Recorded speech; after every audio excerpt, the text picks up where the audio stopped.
To have a successful career in IT, there are several things that are needed. Tenacity, grit, being able to solve challenging problems. Again, not having all the knowledge to solve it, but knowing how to get there. Yeah, for me, a great IT support candidate or a great IT candidate, but somebody that's not afraid to make mistakes.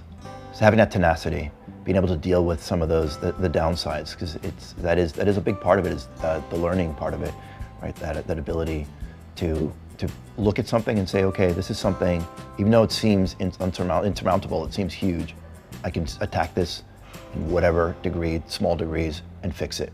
Very early on, I was interviewing for techs many years ago.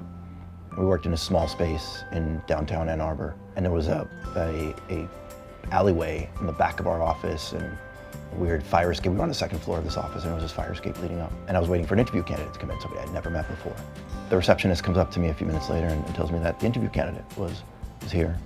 And I sit down with the person. I said, you're the person that was escorted in a few minutes ago from the back? And he says, yeah, what had happened was he couldn't find the entrance to the building. Very, very complicated, it was an odd building. It wasn't well marked. The doors were hard to find. A lot of people ran into that. So he went around back to this greasy alleyway. He was in his suit coming in for an interview. He climbed this rusty old fire escape, banged on the back door to get in, and that had me sold right from the beginning. I'm like, here was a problem.